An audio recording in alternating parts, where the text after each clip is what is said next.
think we all kind of do odd things, and sometimes when you're doing something a little bit odd, you're wondering, okay, am I the only person on planet Earth that does this?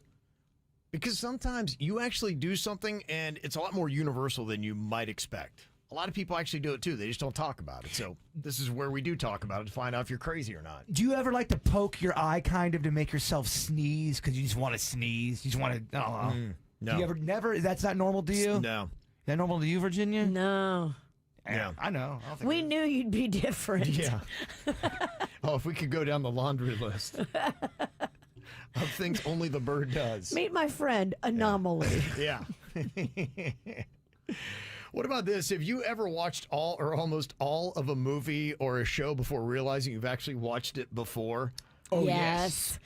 I've also done that with podcasts. I'll listen to it and I'll be like 3/4 of the way through it, and all of a sudden I'll hear something. I'll be like, wait a minute. Yeah. You dumb hooker. You already listened to this. I'll do that with murder specials. You're watching it, you go, oh my gosh, this is terrible. Wait a minute, I know the ending of this. ending. They don't make it. The husband did it. The husband. I usually don't watch the husband ones. No? I like the Madman ones. What I think makes it tough, and I've done this, I was watching the whole opening to a movie called Six Underground that had Ryan Reynolds in it, and there was this action scene. I'm like, gosh, this seems oddly familiar. And then when it got to the end, I'm like, I completely remember that part.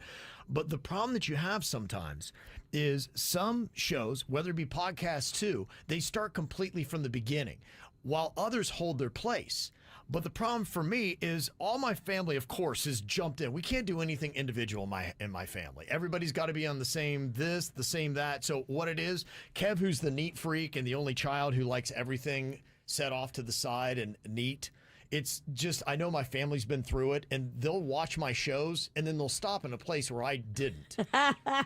So, you know what I'm saying? So I go in there, I'm like going, I am so lost. How am I? What's I wasn't here. Where was I? Yeah. And like going, oh, Dad's watching that. It's got to be good. And then they watch 3 episodes, and I go in there, I'm like, wait, where was I? I have no idea. So, yeah, I don't think that you're too odd. I think that the way things are set up, that you might wind up, because you don't know. What did you watch? And then these shows, they don't come out with a new episode for years. And then you're like, I don't even know. Can't keep it straight. And if you even have any kind of a cocktail, that's right there alone. Right. Yeah, how many things I've had to go back and rewatch, me like, that was a little fuzzy. Yeah, I know. If I love a show, I just tell myself, girl, Don't even waste your time. don't watch it if you've been drinking, because you're not going to remember any of it. Well, that's why even going to the theater and you get the drinks there. What happens is I'll have a couple of drinks and then I'll pass out because it's dark and it's cozy in there. That's why I had to go back and see Wicked again, because the first time I went, I had champagne with my girlfriend and I forgot the whole tail end of the movie. Oh, I slept through so much of Wicked. At the fancy theater, they bring you the warmest blanket in the most coldest atmosphere. It's very cozy. It is. All right, is this normal or nope? This person says, I have the overwhelming urge to bite things I love or find adorable. Yeah, my family. Oh, it's so cute. I just want to rip your face off. I understand that. Okay. Do you ever get that urge, Virginia? I know what it is. I don't have that I want to bite it like some people do, but a lot of people do have that. Oh, you're so cute. I want to bite your neck and kill you. It's basically saying you're so Eat you. I want to eat you. When you so say it out adorable. loud, it sounds a little psycho, does it not? It does sound psycho, but a lot of people have it. Yeah, you're so adorable. I just want to eat your face off. Okay. All right, we'll put that to the people, see if that is normal or nope. This person said, even if I'm the only passenger, I always sit in the front seat of my Uber.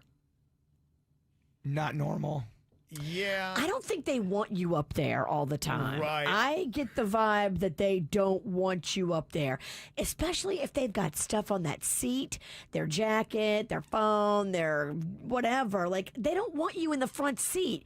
You're not being rude by sitting in the back. If there's the back seat available, they want you in the back seat, I would feel. I don't think that anyone wants you right next to them if you don't have to be. Right. I, was an Uber rookie once upon a time, and I remember one of my first early rides. I'm like, I'll sit up there and be all chummy. And then the guy's, oh my gosh, Kevin was okay. such a newbie. Never mind. Okay, I get it. All He right. wanted to be chatty. Oh, they hated you. Yeah, he's like, all right, chatty Cathy, you're in the back. Yeah. You can go on now and you can say, okay, I want the ride to be cool and I want the chatter to be minimal. You can actually set your preferences. So before you get in the car, they know what you want, which is not a lot of talking and very cool air. But you can also get a driver like I got before that has, I'm deaf, I'm hearing impaired, and it's just because they don't want to talk to you. Oh, right. They're lying? Yes. Yeah. I had a guy admit to me that he puts that on there, that he's deaf, and he's not. He just hates people. But if you put that thing where you go, I don't want to talk to anybody, aren't you kind of coming off like a diva? Hey, don't talk to me. Yeah, I mean it's a tough thing, but I'd rather know if somebody don't want to have a conversation. And I usually now just sit back there, kind of chill, give it a second. If they engage, I'm happy to reply. But most times you just sit in silence and do your own thing on your phone. You know what the best thing you can do when you get in those cars is you can just say this one simple thing. Thank you so much for picking me up. And then that they're like, oh, thank you for appreciating me. And then from there, you start a good ride. The weird when it gets weird is when you start a conversation and it's really a lot of conversation the first 3 minutes and then it's met with complete silence. Going, did I just not bring it? What did I say? Yeah, exactly. Am I boring? Is this normal or nope? This person says, I never eat the ends of food where I was holding it. Not normal. I don't think that's normal either, but being a radical germaphobe, I kind of Get it? I kind of get what they're talking about. If they're dirty hands, and even if you've washed them, sometimes you might be surprised at how many things you touch and how many germs you picked up between the sink, washing your hands, and then going to eat your food. You might be clean, but feral Frank that you work with has fecal matter on his fingers, and he just touched the doorknob before you. Yeah, absolutely. Yeah, and then Scratchy Sean was holding your pie. Oh, he loves to scratch his privates. Yes. Yeah, I don't think that one is normal and is going to be real popular, but I kind of understand why you're there and why you do that. Imagine you get to the end of your slice of pizza, you're like, nope, I touched right there, not going to eat that crust. That's disgusting. This person says, I won't eat bacon if it's too crispy. Oh, I love crispy bacon. Yeah, I thought the same thing. In fact, to me, I am more grossed out at wet, limpy bacon than I am at Yes. I mean, to me, I'm thinking it's not cooked enough. I'm going to get worms. If my bacon moves like a noodle, I don't want it. Yeah, crispy's where it's at. Crispy's so where it's at. That's exactly what I thought. Yeah, that's definitely not normal. Give me those burnt edges. I love the carcinogens. I'm sure they're killing me. And this person said, I carry nail clippers wherever I go. That's smart. Yeah.